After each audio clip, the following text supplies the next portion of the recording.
ವೈಚಾರಿಕತೆ ಇತ್ತು. ಆ ವೈಚಾರಿಕತೆ ಇದ್ದದ್ರಿಂದಲೇ ಗೊಡ್ಡು ಸಂಪ್ರದಾಯಗಳು, ಕಂದಾಚಾರಗಳು ಇವುಗಳ ವಿರುದ್ಧವಾಗಿ ಹೇಳ್ತಕ್ಕಂಥ ಎಡೆಗಾರಿಕೆ ಇವರಲ್ಲಿ ಬೆಳೆಸ್ಕೊಂಡಿರೋದನ್ನ ನಾವು ಗುರುತಿಸ್ಲಿಕ್ಕೆ ಸಾಧ್ಯ ಆಗ್ತದೆ. ಅದು ಎಲ್ರಿಗೂ ಬರ್ಲಿಕ್ಕೆ ಸಾಧ್ಯ ಆಗಲಿಲ್ಲ. ಅದಕ್ಕೆ ಅವ್ರು ಹೇಳಿದ್ರು, ಈ ಸಾಹಿತ್ಯ ಇದೆಯಲ್ಲ, ಸಾಹಿತ್ಯದ ಮೂಲಕ ಸಮಾಜಕ್ಕೆ, ಇಡೀ ಸಮಾಜಕ್ಕೆ ಒಂದು ಸಾಮಾಜಿಕ ಸಂದೇಶವನ್ನ ಕೊಡ್ಲಿಕ್ಕೆ ಸಾಧ್ಯ ಆಗ್ತದೆ. ಮನುಷ್ಯತ್ವದ ಸಂದೇಶವನ್ನ ಕೊಡ್ಲಿಕ್ಕೆ ಸಾಧ್ಯ ಆಗ್ತದೆ. ಮನುಷ್ಯ ಹೇಗಿರ್ಬೇಕು ಈ ಸಮಾಜದಲ್ಲಿ ಅಂತಕ್ಕಂಥದ್ದು ಸಾಹಿತ್ಯದ ಮೂಲಕ ಹೇಳ್ತಕ್ಕಂಥ ಪ್ರಯತ್ನವನ್ನ ಅವ್ರು ಮಾಡಿದ್ದಾರೆ ಅಂತಕ್ಕಂಥ ಮಾತುಗಳನ್ನ ಹೇಳಲಿಕ್ಕೆ ಬಯಸ್ತಾ ಇದ್ದೇನೆ. ಇವತ್ತು ಸಾಹಿತ್ಯ ಇನ್ನು ಹೆಚ್ಚು ಜವಾಬ್ದಾರಿಯುತವಾಗಿ ಕೆಲಸ ಮಾಡಬೇಕಾದಂತ ಪರಿಸ್ಥಿತಿ ನಿರ್ಮಾಣ ಆಗ್ತಾ ಇದೆ ಅಂತಕ್ಕಂಥ ಮಾತುಗಳನ್ನ ಹೇಳಲಿಕ್ಕೆ ಬಯಸ್ತಾ ಇದ್ದೇನೆ. ಬಹಳ ಸಂತೋಷ ಆಗ್ತದೆ. ಈ ಬೂಕರ್ ಪ್ರಶಸ್ತಿಯನ್ನು ಗೆದ್ದು ನಮ್ಮ ಜಗತ್ತಿಗೆಲ್ಲ ನಮ್ಮ ಕನ್ನಡದ ಜ್ಯೋತಿಯನ್ನ ಬೆಳೆಸಿದ್ದಾರೆ, ಕನ್ನಡವನ್ನ ಉಳಿಸಿದ್ದಾರೆ. ಸೊ ಕನ್ನಡದ ಭಾರತಿ ಈಗ ದೇಶಕ್ಕೆ ಒಂದು ಆರ್ತಿ ಆಗಿದೆ ಅಂತ ಹೇಳಲಿಕ್ಕೆ ನನಗೆ ಬಹಳ ಸಂತೋಷ ಆಗ್ತದೆ. ಸಪ್ತ ಸಾಗರದ ಆಚೆ ಇವತ್ತು ಕನ್ನಡಕ್ಕೆ ಗೌರವವನ್ನು ತಂದಿದ್ದಾರೆ.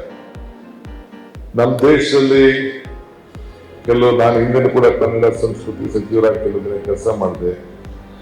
780 ಭಾಷೆಗಳು ಇವೆ. 19,500 ಭಾಷೆಗಳು ಉಪಭಾಷೆಗಳಿವೆ.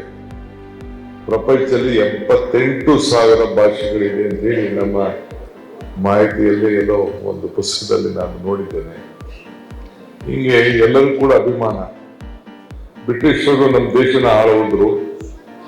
ಆಳುವುದಾಗ ಎಲ್ಲೂ ಕೂಡ ನಮ್ಮ ಅಪ್ಲಿಕೇಶನ್ಗಳಲ್ಲಿ ಮಕ್ಕಳನ್ನ ಸೇರಿಸ್ಬೇಕಾದ್ರೆ ನಿಮ್ಮ ಫಾದರ್ ಟಂಗ್ ಏನು ಅಂತ ಕೇಳಿಲ್ಲ, ನಿಮ್ಮ ಮದರ್ ಟಂಗ್ ಏನು, ಮಾತೃಭಾಷೆ ಏನು ಅಂತ ಹೇಳೋದು ಬಿಟ್ಟೋಗಿದ್ದಾನೆ. ಹಂಗೆ ಪ್ರತಿಯೊಬ್ಬರು ಕೂಡ ಅವರ ಭಾಷೆ, ಅವರ ಸಂಸ್ಕೃತಿ, ಅವರ ನಡೆ ಎಲ್ಲ ಕೂಡ ಬಹಳ ಮುಖ್ಯ.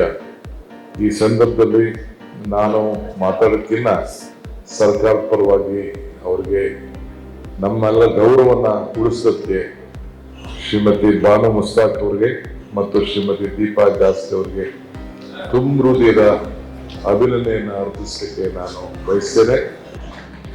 ಸ್ನೇಹಿತರೆ, ನಿಮ್ಮೆಲ್ಲರ ಒತ್ತಾಸೆ ಮತ್ತು ಹೃದಯಾಂತರಾಳದ ಅಭೀಪ್ಸೆ ವಿದೇಶದ ಅಪರಿಚಿತ ನೆಲ ಮತ್ತು ಜನರ ನಡುವೆ ನನ್ನ ಬೆನ್ನಿಗೆ ನಿಂತು ಅಲ್ಲೂ ನನಗೆ ಈ ಸಪೋರ್ಟ್ ಸಿಕ್ತು. ನನಗೆ ಧ್ವನಿಯಾದವು, ನನ್ನ ಆತ್ಮದ ಶಕ್ತಿಯಾಗಿ ಬದಲಾದವು. ಮಲೆನಾಡು ಮತ್ತು ಮೈದಾನದ ಮಿಶ್ರ ಮಣ್ಣು ಮತ್ತು ಸಂಸ್ಕೃತಿಯನ್ನು ಮೈಗೂಡಿಸಿಕೊಂಡು ಹಾಸನದ ಮೊಹಲ್ಲಾದಲ್ಲಿ ಅಡ್ಡಾಡುತ್ತಾ ಅರಳುಗಣ್ಣಿನ ಕುತೂಹಲದಿಂದ ಹೃದಯ ಸಂವಾದದಲ್ಲಿ ನಿರತಳಾಗಿದ್ದ ನನಗೆ ಕರ್ನಾಟಕ ಸರ್ಕಾರದಿಂದ ಜನತೆಯ ಪರವಾಗಿ ನೀಡಲಾದ ಈ ಗೌರವವು ಯಾವುದೇ ಜಾಗತಿಕ ಪ್ರಶಸ್ತಿಯಿಂದ ಹೆಚ್ಚು ಹೃದಯ ಸ್ಪರ್ಶಿಯಾಗಿದೆ.